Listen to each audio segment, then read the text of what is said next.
Bueno, arratsaldeon, hasi egingo gara, asteazkeneko jardunaldietan, eta aurkeztuko dizuet Estanis Fernández Narvaeza, arquitectoa del Colegio de Arquitectos Vasco Navarro, colaborador también de las jornadas, que nos va a dar una charla sobre una parte o nociones del Código Técnico de Edificación. Sin más, gracias por venir y adelante.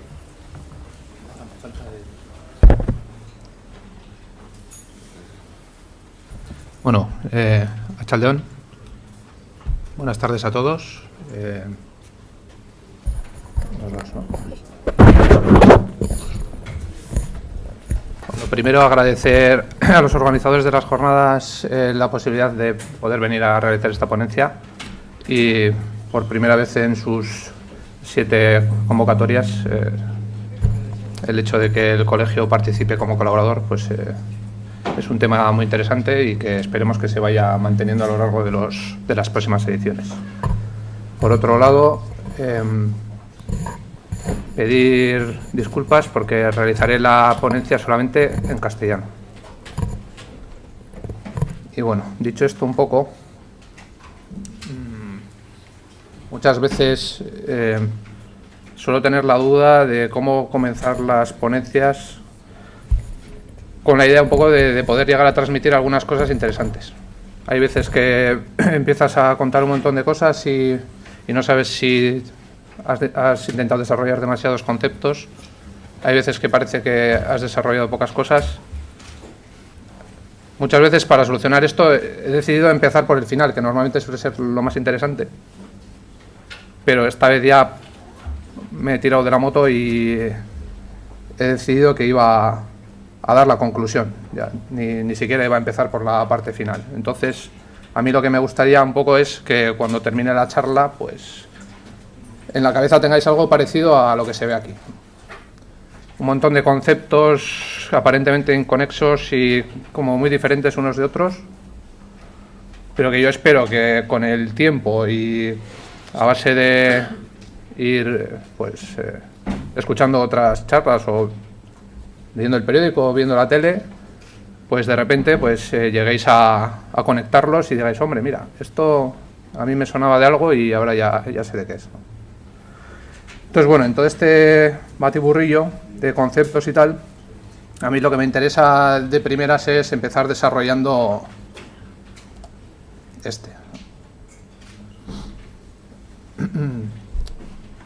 Una de las cosas que espero que consiga transmitiros hoy es la importancia que tenemos los técnicos, los arquitectos, en todo este tema de la gestión y de los riesgos y de las emergencias, ¿no? Es cierto que nuestra participación no es una participación total, pero bueno, tenemos presencia en algunos de los aspectos de las emergencias. Entonces, por eso un poquito el tema de cuando asociéis emergencias con seguridad y edificación, pues normalmente estaremos presentes, ¿no? De alguna manera o de otra.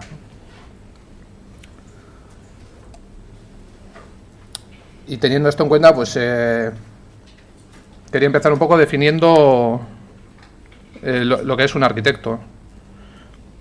Y me parece interesante esta definición de 1400 de un arquitecto, en el que pues bueno, hace una definición que dice: llamó arquitecto al que con arte, método seguro, maravilloso, mediante el pensamiento y la invención es capaz de concebir y realizar mediante la ejecución todas aquellas obras que por medio del movimiento de las grandes masas y de la conjunción y acomodación de los cuerpos pueden adaptarse a la máxima belleza de los usos de los hombres. Bueno, vale. A mí un poco lo que me interesa de esto son estas dos palabras: método seguro y obras, que es un poco los conceptos que comenzaba a ligar al principio. Luego más tarde, pues hay otras definiciones de arquitecto, pues la de la Wikipedia, que es un poco más larga, que habla de la parte humanística y tal igual. Y luego está la de la Real Academia de la Lengua, que bueno, que no se complica mucho, y persona que profesa ejercer arquitectura y tal. Bueno, yo creo que somos un poco más que esto. Pero bueno, ya en 1400 se empezaba a hablar de a relacionar temas de seguridad con la edificación, ¿no? Entonces, partiendo de esto, para que podamos seguir un poco la ponencia, he creado un pequeño mapa. En esta fase pues sería el comienzo del proyecto, la parte creativa donde se desarrolla, donde se plasma en papel o en formatos digitales, y luego de aquí pues tiene un desarrollo que es la obra y termina en la edificación correspondiente. Entre la edificación correspondiente y la emergencia hay un espacio. Muchas veces esto no se da, pero si se da, en este espacio también ocurren cosas, y cosas en las que también como técnicos participamos. Luego os iré explicando en qué concretamente, pero bueno, sí que es verdad que nuestra parte básica se desarrolla en la primera fase. Entonces, un poco ligando la charla que dio Juan Echeverría el lunes, que hablaba del concepto de riesgo, en el que aplicaba un concepto matemático de probabilidades y tal, que me pareció un punto de vista muy interesante, pues es la realidad, ¿no? Nosotros vivimos en una sociedad en lo que todos son riesgos. El tema está en dónde está el límite que aceptamos. Yo tengo el riesgo de caerme por la escalera, tengo el riesgo de sufrir un desmayo, hay un montón de riesgos con los que convivo, pero la probabilidad de que ocurran pues puede ser mayor o menor.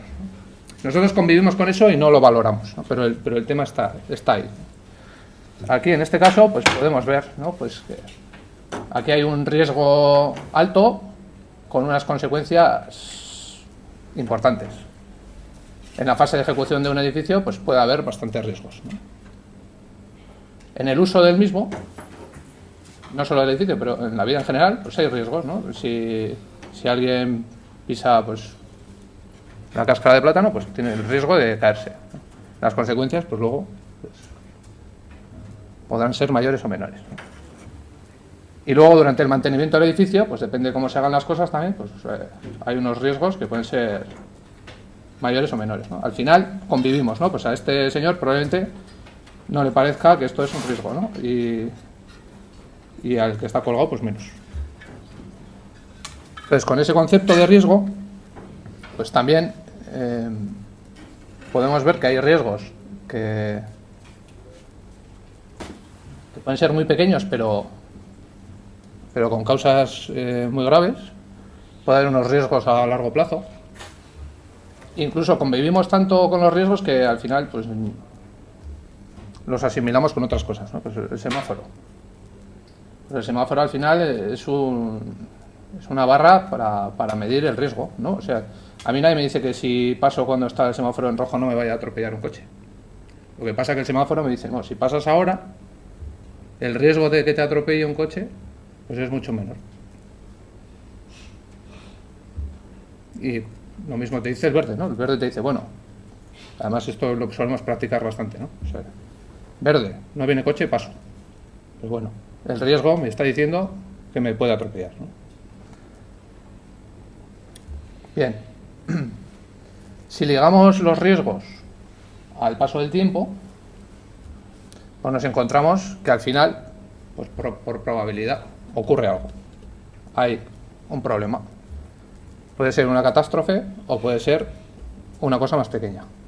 Entonces, cuando los temas son un poco potentes, pues terminamos en emergencias. Cuando hablamos de emergencias, pues muchas veces, y en estas jornadas pues más, ¿no? Pues se nos viene a la cabeza pues un poco este tipo de cosas, ¿no? Pero las emergencias no son solamente estas, ¿no? Emergencias pues son un montón, ¿no? Temas de aire, temas de agua o este tipo de cosas, ¿no? ¿Qué ocurre? Que cuando la sociedad ve todo este tema, pues exige seguridad. Y la seguridad, al final, ¿qué es? Pues la seguridad es, por un lado, un riesgo controlado y por otro lado, alguien que nos solucione un poco el problema. Y entonces, es cuando la sociedad, al exigir la seguridad, pues aparece en este caso, o el equipo de bomberos, policía o otros miembros de protección civil, ¿no? Aquí ya empieza a ligar un poco el tema con lo nuestro, ¿no? Nadie se imagina un arquitecto aquí. Entonces, bueno, el caso es que tenemos nuestra presencia también, ¿no? Es diferente. Entonces, por darle un poco más de realidad a la imagen,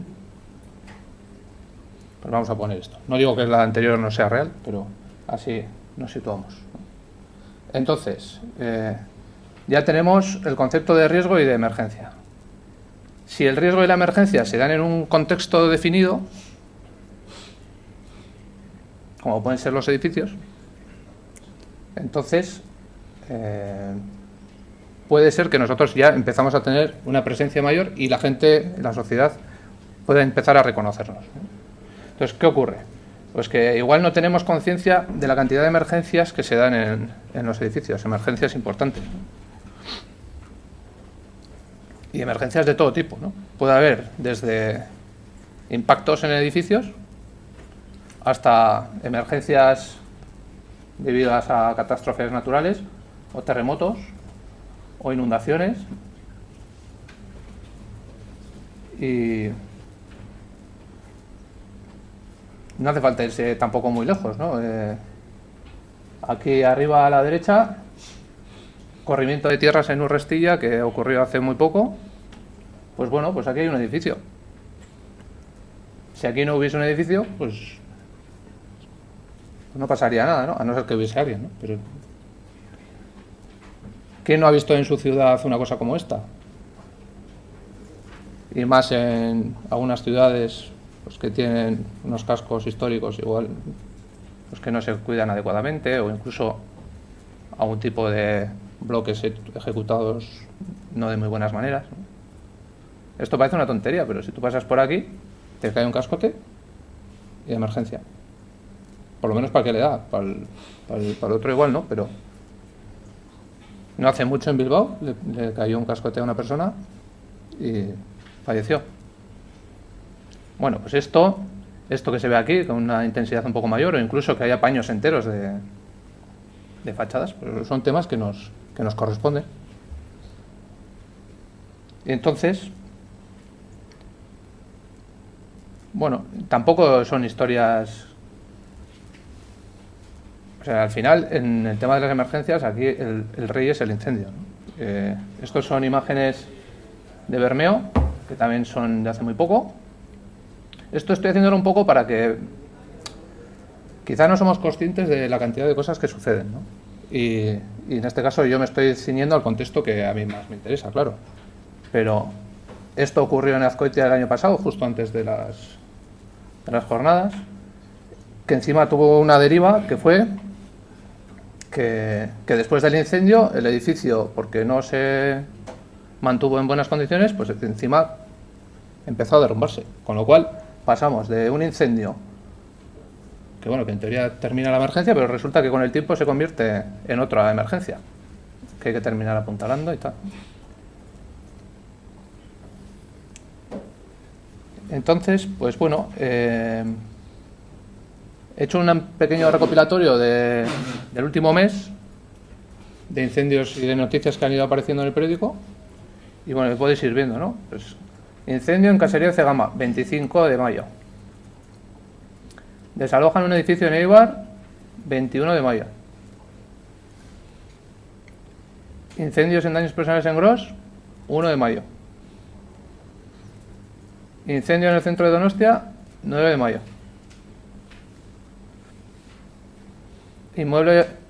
Un incendio obliga a desalojar un inmueble durante 2 horas en Donostia, 15 de mayo. Y como no, pues porque no sean todas de por aquí, pues todo el mundo hemos oído pues las últimas circunstancias que se han ido dando en la India, ¿no? Pues, problemas de incendios, edificios que se caen porque no hay un buen mantenimiento y demás, ¿no? Entonces, ¿esto a qué nos lleva? No sé si os habéis ido fijando en la margen izquierda baja de las diapositivas, pero bueno, esto al final lo que nos lleva un poco a lo que yo os quería transmitir, ¿no? Que es que nosotros también somos seguridad. Ahora, el caso es, ¿cuál es nuestro trabajo y dónde somos seguridad? Bueno, pues en este esquema que os había comentado tenemos este primer momento creativo en el que tenemos una importancia muy grande porque nosotros nos dedicamos a la prevención. Quizás no aparezcamos tanto en los medios porque nuestro trabajo principal está aquí. Porque nosotros lo que intentamos es que las cosas no ocurran.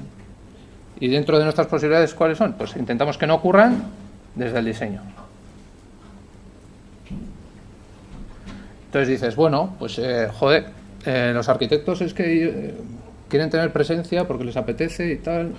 Y pues no, la verdad es que es un tema que viene regulado.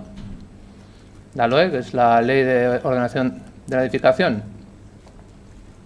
en su artículo 3 dice que los agentes de la edificación, entre los que nos encontramos, con el fin de garantizar la seguridad de las personas. Entonces, es una obligación que tenemos. Nosotros debemos garantizar la seguridad de las personas en el contexto que nos corresponde. También habla del bienestar de la sociedad, protección del medio ambiente y tal y cual, ¿no? Desarrollando un poco el artículo, pues vemos un poco que hace alusión a la accesibilidad con el documento básico de seguridad de utilización y accesibilidad, y en otro punto hace también alusión a la seguridad en caso de incendio. Pues bueno, estos dos puntos son los que desarrollaré un poquito. Entonces yo esto me lo planteo así un poco como un poco un combate así de boxeo, ¿no? Un poco así de el documento básico de seguridad contra incendios contra el documento básico de seguridad de utilización y accesibilidad. ¿Y por qué? Pues porque uno de los conceptos que estamos manejando últimamente es, claro, nosotros desarrollando la accesibilidad en los edificios lo que estamos consiguiendo es que un edificio sea accesible en todos sus puntos, ¿no? Desde el que tiene una planta hasta el edificio que tiene 25. Entonces, ¿con eso qué conseguimos? Pues que efectivamente, pues que todo el mundo pueda llegar a cualquier punto de ese edificio. Todo eso está muy bien, pero ¿y cuando hay una emergencia? Hemos conseguido llenar el edificio, ¿ahora qué hacemos? Ahora hay que sacarles, ¿no? Y si las personas que están ahí tienen algún tipo de limitación o dificultad, nosotros les hemos permitido acceder ahí, ¿no? Deberíamos tener un poco en cuenta pues que igual su circunstancia es diferente, ¿no? Entonces, eso es un poco lo que hay que estudiar, ¿no? Entonces, bueno, por un lado, facilitar el acceso de todo el mundo al edificio está muy bien, pero debemos tener en cuenta que a la hora de una emergencia, pues habrá que estudiar cómo lo solucionamos, ¿no? Porque en ese aspecto lo que hemos hecho es complicarlo, ¿no? Bien, entonces, pues un poco así, en plan presentación de los dos combatientes, ¿no? Pues nos encontramos al requisito básico de seguridad contra incendios, pues dice que mi función es reducir a límites aceptables el riesgo de que los usuarios de un edificio sufran daños derivados de un incendio. Vale, bien. Pues ya sabemos lo que tiene que hacer, ¿no? Y por otro lado nos encontramos que el documento básico de seguridad de utilización y accesibilidad pues dice reducir a límites aceptables el riesgo de que los usuarios sufran daños inmediatos en el uso previsto de los edificios como consecuencia de las características del proyecto de construcción, su mantenimiento, así como con facilitar el acceso y la utilización no discriminada, independiente y segura de los mismos a las personas con discapacidad. Bueno, pues ahora tendremos que casar las dos, ¿no? La realidad es que las normativas no es que se hagan cada una en una sala, pero bueno, van un poco cada una por su lado, ¿no? Entonces, hay puntos en los que tocan que a veces se quedan así un poco en el aire, ¿no?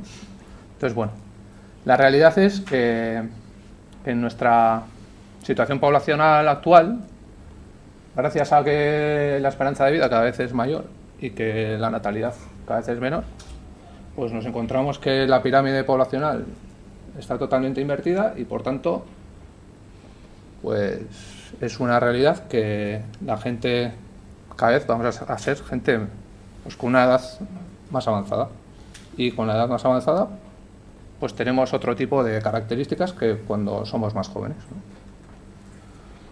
Entonces quizá hay que empezar a pensar a los edificios como con una amabilidad hacia ese tipo de sector, ¿no?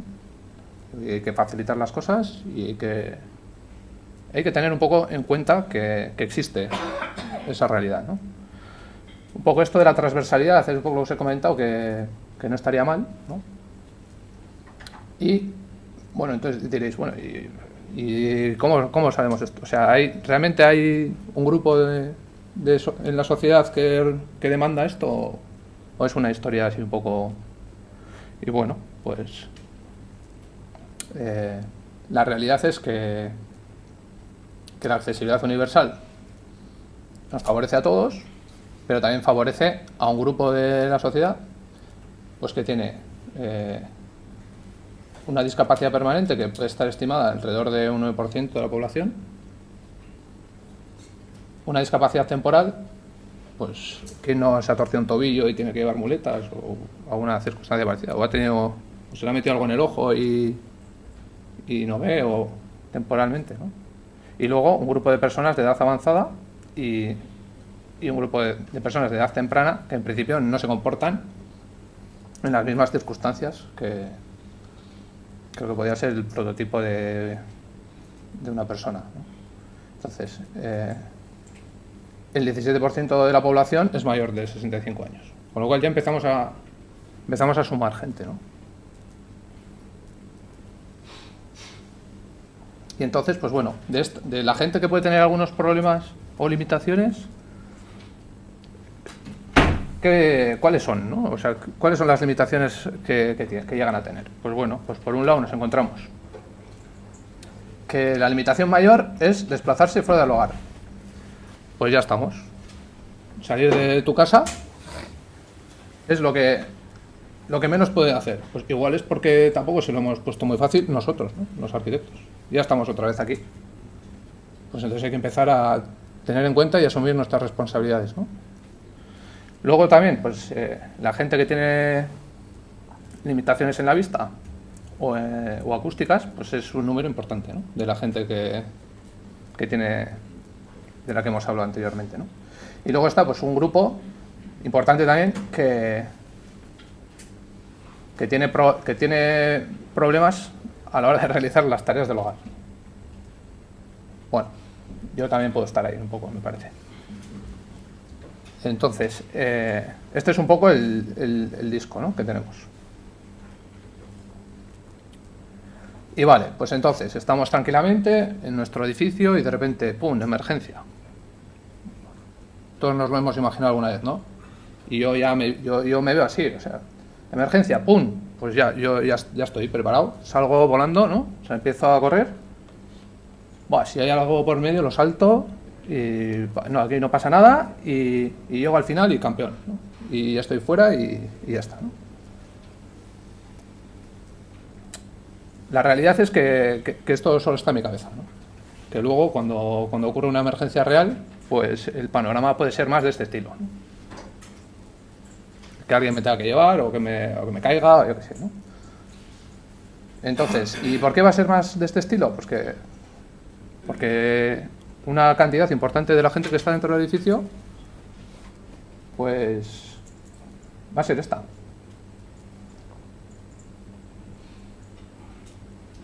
Niños, gente con asistencias técnicas, gente que no se puede mover a una velocidad que consideremos suficiente. Entonces, ¿cuáles son los condicionantes que aparecen a la hora de realizar una evacuación? Pues bueno, los condicionantes físicos, que efectivamente, pues bueno, como hemos visto, pueden ser temporales o permanentes, que afectan principalmente a la velocidad de desplazamiento, lo cual nos lleva a tardar un mayor tiempo por alcanzar un lugar seguro. Probablemente, depende de cómo vayamos, si vamos con muletas nos cansaremos mucho antes, si tenemos una edad avanzada también probablemente nos cansemos mucho antes. Hay que tener en cuenta que en una emergencia pueden darse situaciones de humo, de pánico. Bueno, el pánico no ayuda mucho a no fatigarse. Y muchas veces también lo que nos puede ocurrir es que alguien pues no puede salir, con lo cual pues alguien tiene que entrar a asistirle y sacarle, ¿no? Sensoriales, pues bueno, os podéis imaginar, pues no hace falta ser ciego para tener condiciones sensoriales. Se me pueden caer las gafas mientras voy corriendo y de repente pues no veo bien. Y yo que parecía que iba a saltar todo y tal, de repente no veo. No distingo. Disminución visual y no veo dónde están las señales de emergencia, las salidas. Otros problemas que nos pueden originar disminuciones visuales, pues puede ser pues, que en un momento dado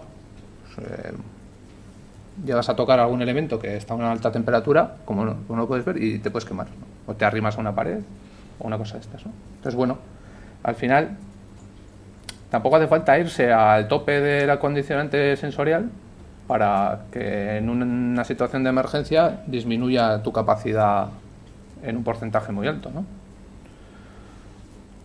Si la discapacidad es auditiva, pues entonces nos podemos encontrar con la situación de que la única manera de avisar de una emergencia en el edificio pues sea una alarma. Entonces, pues, tú ves a todo el mundo corriendo y no sabes qué pasa, ¿no? Y luego, todavía mucho más, porque si los ve correr, pues todavía, ¿no? Pero si encima está durmiendo, pues entonces ya no se entera de nada, ¿no? Los condicionantes cognitivos, problemas de memoria. Hay gente que no es capaz de recordar el recorrido de evacuación. Entonces, cada vez que sale de casa, pues es una experiencia nueva. O tienen problemas de lectura y no entienden los carteles. O tienen problemas de interpretación. Ven el cartel, lo pueden leer, pero no saben qué quiere decir, ¿no? Y luego ya, por último, pues el tema de la edad, ¿no? Como hemos dicho, pues la pirámide de población se ha dado la vuelta y entonces pues nos encontramos, por un lado, que tenemos bastante gente de edad avanzada, poca gente de edad temprana, pero bueno, sí que es verdad que bueno, que no es lo mismo un niño que alguien de 70 años, ¿no? O que alguien de 50. Entonces, pues bueno, probablemente en ambos casos sean dependientes. O sea, que alguien igual tiene que ayudarles a salir, ¿no? Y puede llegar incluso al caso de que no puedan salir y que tengan que quedarse en algún sitio y que alguien tenga que entrar a sacarles, ¿no? Y luego ya por último, pues un poco, independientemente de todos estos condicionantes, pues efectivamente en una situación de emergencia, pues el pánico, el no razonar, todo ese tipo de cosas pues no favorecen. Luego pues hay otros condicionantes, como puede ser que se esté bajo efectos de fármacos o de otras sustancias en el momento de una emergencia, que tampoco ayudaría, ¿no? Y bueno, y dicho todo esto un poco, pues vamos a comparar, ¿no? Vamos a comparar a un prototipo de personas sin limitaciones con limitaciones variadas, ¿no? Pues como puede ser alguien con con muletas, o con un bastón, o en silla de ruedas, o un invidente. Entonces vemos un poco aquí la tabla que dice, bueno, bien, espacio que ocupo cuando estoy evacuando, ¿no? Si estoy en este grupo, sin limitaciones, ocupo 70 centímetros. Pero si estoy en el grupo invidente, con bastón, ocupo 1,5 metros. Entonces, ¿la norma para quién se hace? Pues para, este no. ¿Por qué? Porque somos más, ¿no? Pero bueno, no quiere decir que estos no estén, ¿no? Entonces, eso en esa parte es nuestra responsabilidad. Nosotros tenemos que pensar en esto también. Entonces, bueno, hay un montón de conceptos aquí. Pues, por ejemplo, el tiempo, ¿no? T es 1, ¿no? Personas sin limitación. Desplazamiento horizontal, 1. Frente, pues, por ejemplo, a alguien en silla de ruedas, tarda 7 veces.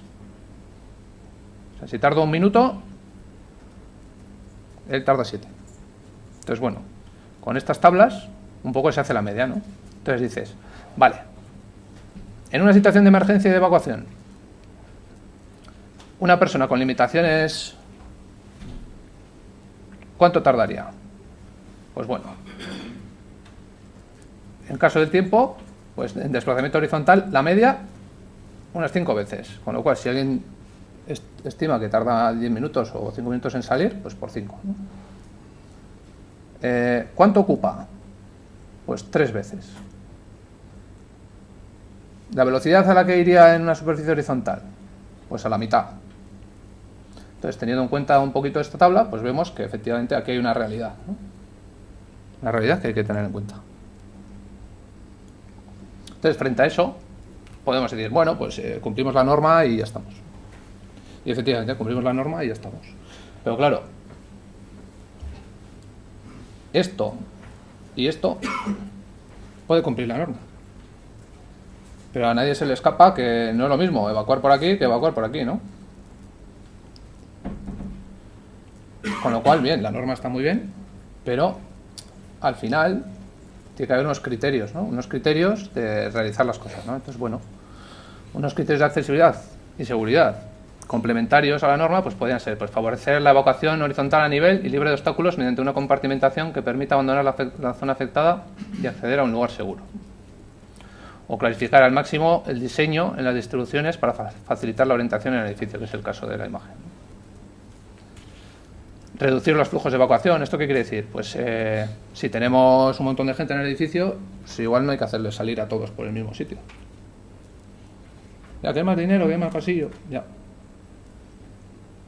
Pero bueno, hasta que no, si no pasa nada, pues no pasa nada. Proyectar zonas de espera,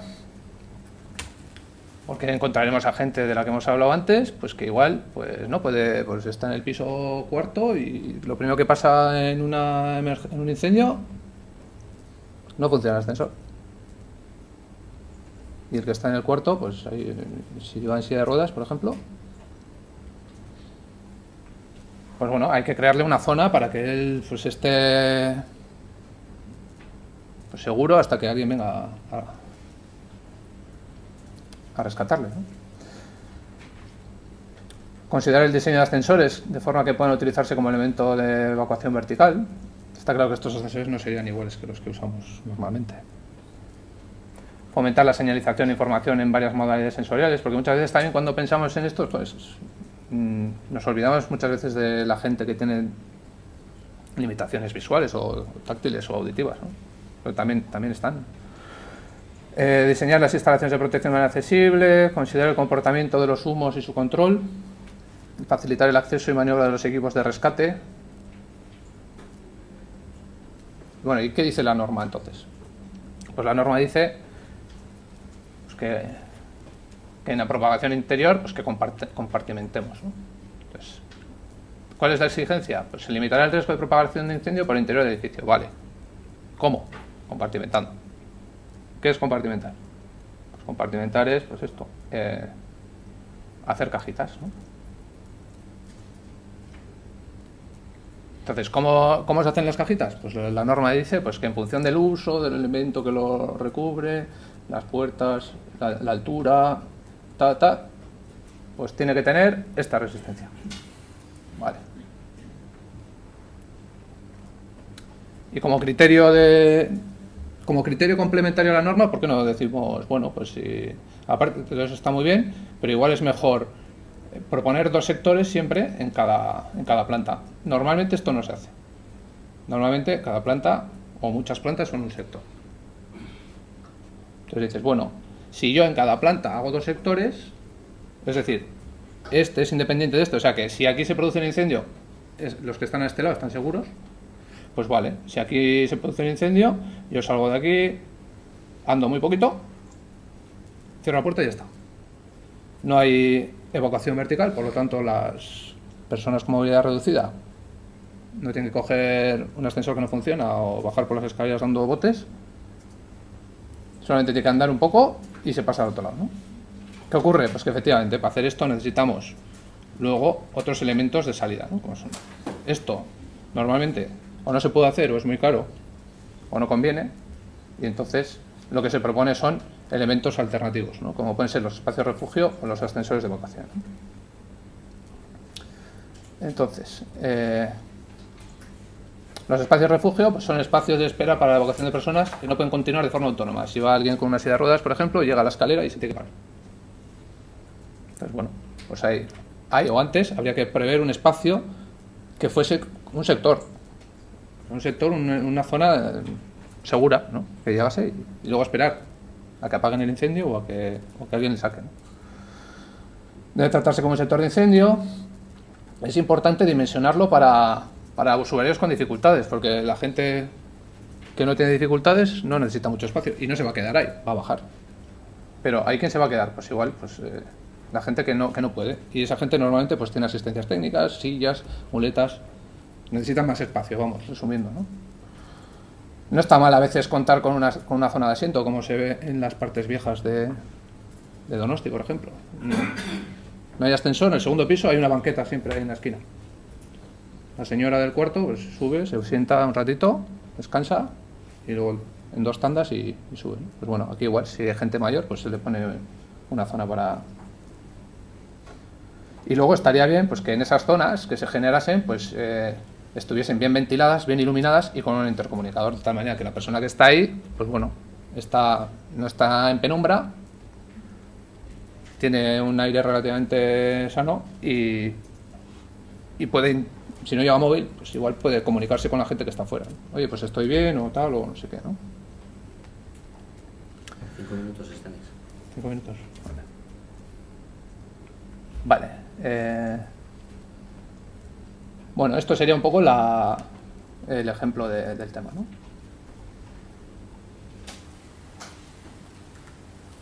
Es interesante también que no se crucen los flujos, ¿no? O sea, aquí llega la persona y se pone aquí en la esquina y el resto de gente que puede evacuar sigue evacuando y aquí pues no hay choques y no hay molestia, ¿no?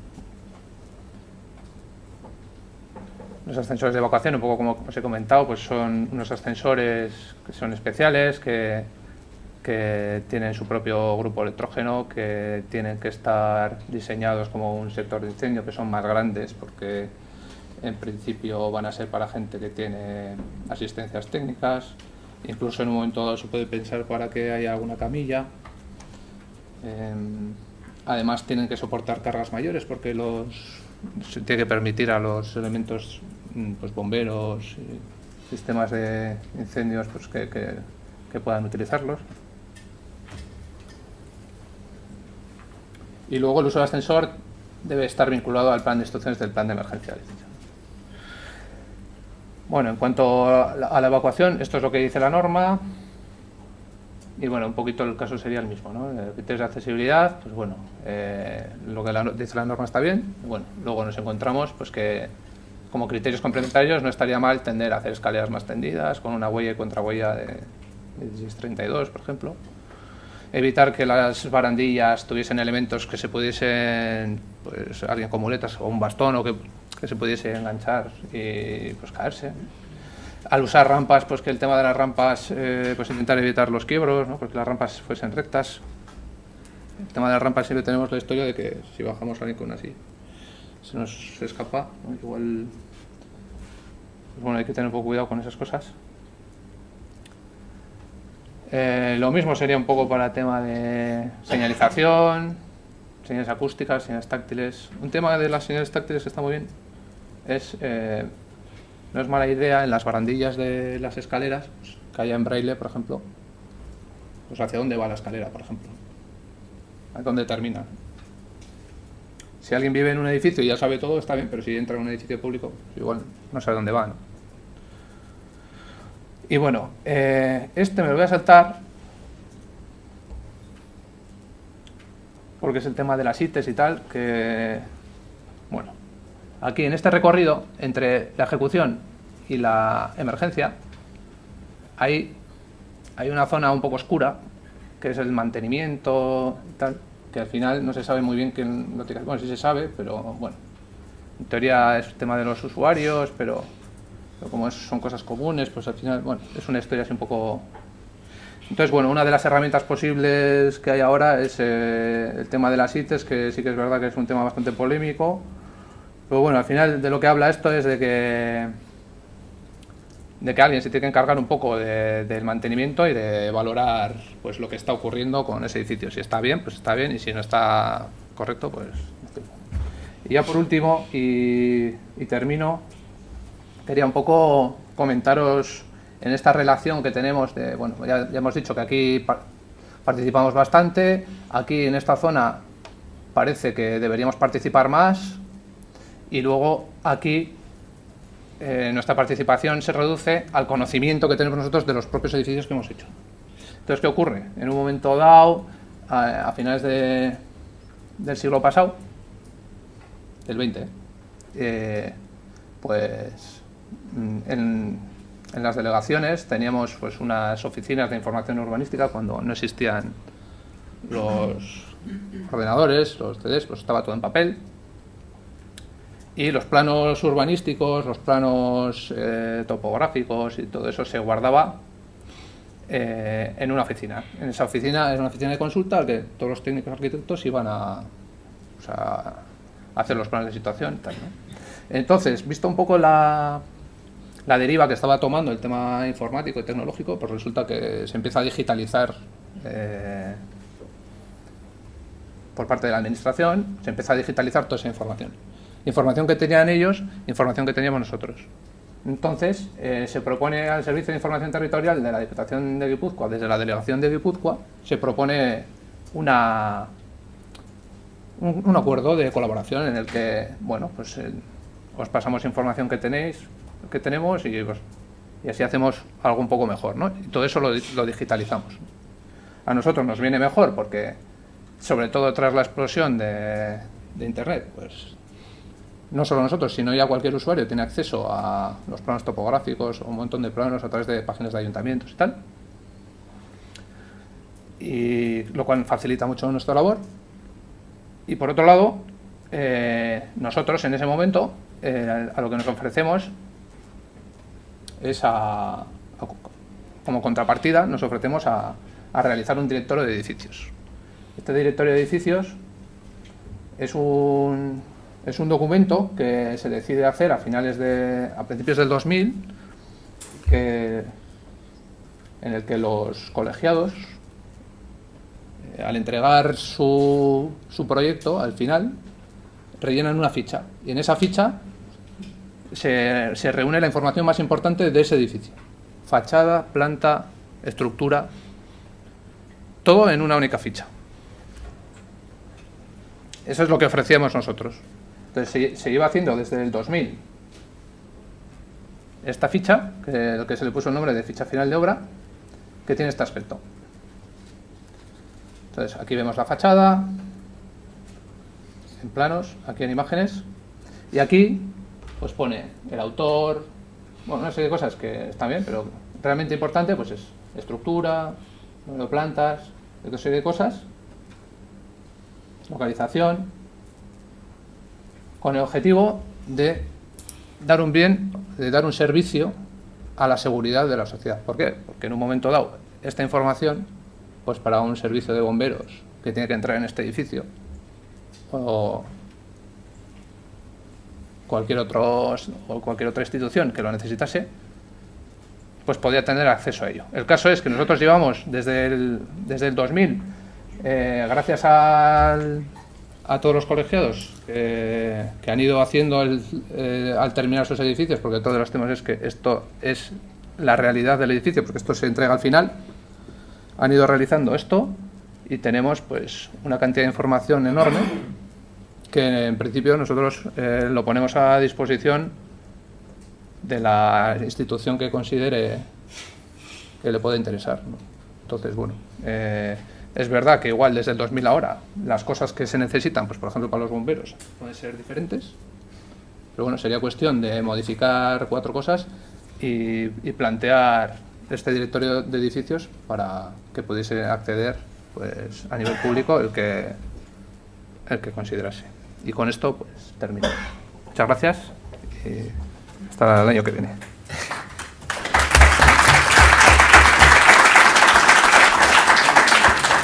¿Tenéis alguna pregunta que hacer para Stanis?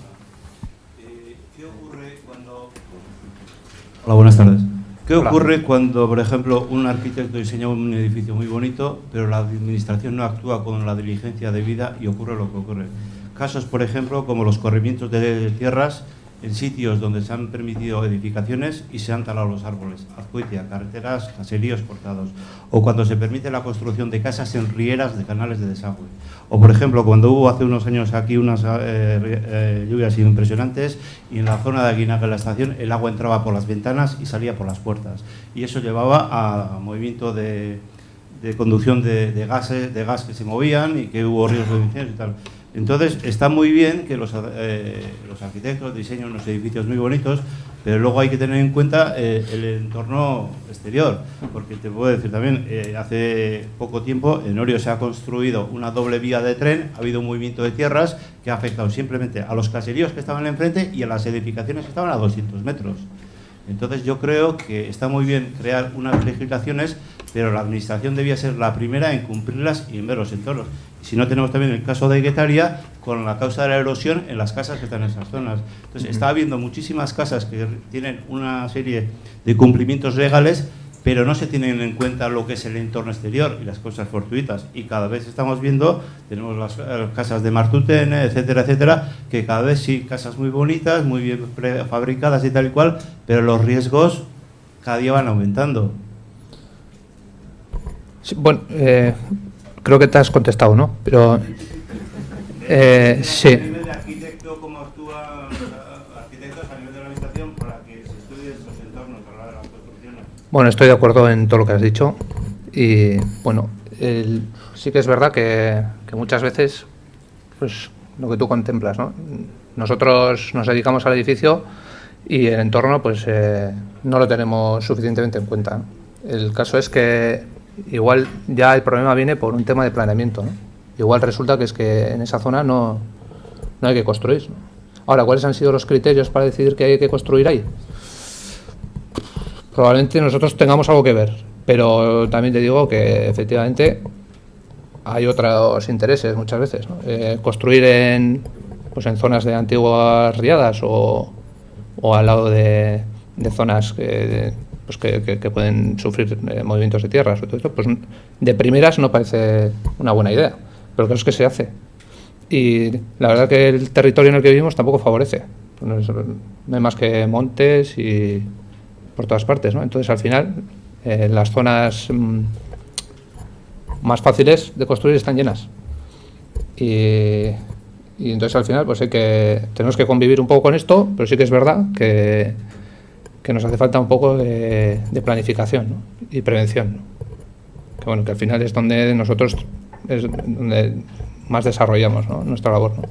Pero bueno, sí, es verdad, lo que dices es cierto. ¿Alguna otra pregunta? Pedro, por favor, a la palestra.